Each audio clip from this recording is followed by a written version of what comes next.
Right now on the National Weather Desk, a tale of two coasts. On the Atlantic, Nicole marches towards a Florida landfall, while in the Pacific Northwest, winter has arrived. I had to get the state patrol to push me. On this election day, will weather impact voter turnout anywhere in the country? People go to the polls less when the weather's bad, when it's raining. Could Oregon's drought be coming to an end? We really need a good winter. While the arrival of cold temperatures raises this question with dog owners. What is the perfect temperature for dog walking to keep your dog safe and healthy? Flying south for the winter, some geese just don't want to leave. We have a pretty steady group that's here year-round. And if you didn't wake up early for this morning's total lunar eclipse, we'll bring the incredible celestial show to you. From our nation's capital, this is the National Weather Desk.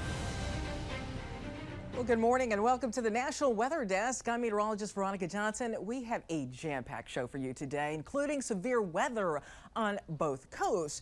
We'll start our Election Day forecast, though, first. Take a look at the map here because the northeast quarter of the country much colder today. Instead of starting out with temperatures yesterday in the 50s and 60s, today temperatures are in the 40s, but it is dry and quiet across the eastern half of the nation this morning. Out west, a little bit of snow for the Rockies and snow in the Sierras. Now, later today, there'll be rain for areas like San Francisco and Los Angeles, and temperatures later today will push into the 50s for San Francisco, 60s there in Los Angeles.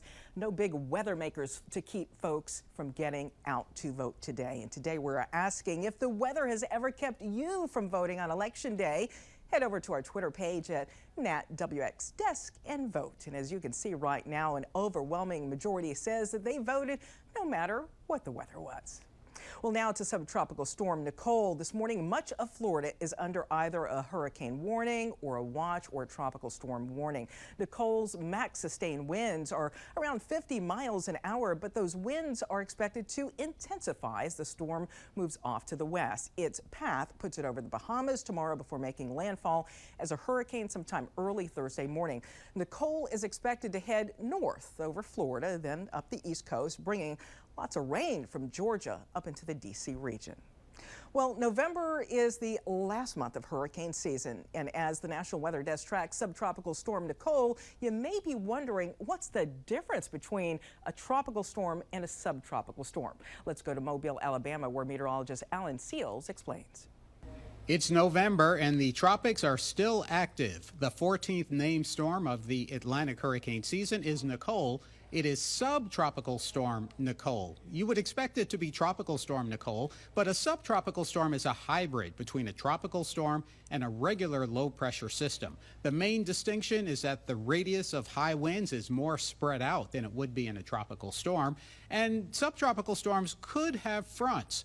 Go back to 2018. See if you could tell the difference here. Alberto on the right, Gordon on the left. Well, it was Alberto that was a subtropical storm, and it's not easy to see when you look at satellite, but that storm had a wider radius of tropical storm force winds. It didn't have full fronts, but it did have some boundaries, and that's the main difference. But if you think about being struck by a subtropical storm or a tropical storm, it's just like being in a collision with a gas vehicle or a hybrid or a diesel.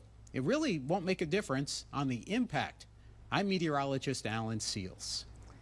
Parts of the country have experienced unusually warm temperatures for November, but others are dealing with winter weather in the fall and dangerous driving conditions. Let's go now to Washington State, where Seattle reporter Lee Stoll talked with drivers who are waiting for snow to break at Snoqualmie Pass. Even if you are confident driving in conditions like this, watch out for everybody else. And then also check the weather. Do check the weather. I didn't, and that's why. If I did, I would have left in the morning rather. A wallop of winter weather to kick off November. WashDOT sending a flurry of tweets in the last 48 hours warning about spinouts, reminding drivers to carry chains. Travel times east and westbound come with delay warnings. The pass collecting 8 inches of new snow by Sunday morning and adding another 1.5 feet in just a few hours. Plows are out. Crews are asking drivers to slow down, follow reduced speed signs and traction requirements. I had to get the state patrol to push me even off the freeway. Oh, really? Yeah, they have to push me off the freeway to the exit before I could get here.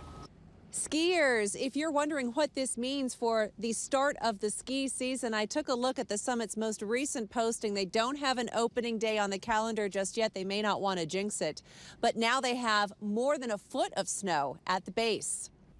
From the snow and the cold to record warmth, it's been especially warm in New England, where record high temperatures have been set over the last couple of days. The mercury hit 79 degrees in Providence on Monday, bringing plenty of people out before the cold returns. Look at this. I just buy some boots and some sweater, and then you didn't have to use them. Yeah, because I feel like I'm in Florida right now. Having grown up in New England, and as a kid, I remember, you know, the snow would be like 6 feet high, and so I really like this now. You know, we don't have to move to Florida. But all good things must end. Today's high in Providence is just 53 degrees, and by next week, afternoon temperatures will be topping out only in the 40s. Now to lunar eclipse. Did you see it? It happened overnight, early this morning, depending on where you live. It could have been seen, or it could have you could have had a chance to see it across the area. Either way, the moon turned a deep red, hence the term blood moon. That's the nickname that it gets. This was the last total lunar eclipse until 2025, as the Earth passes between the moon and the sun. The moon doesn't turn dark during the eclipse because moonlight is reflected sunlight, and while most of that light is blocked, some wraps around the Earth and it does reach the moon.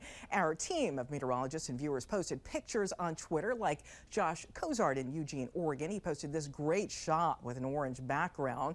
And Ed Petrowski in Myrtle Beach, South Carolina, went for that tighter shot, really showing off the moon's dark and light colors.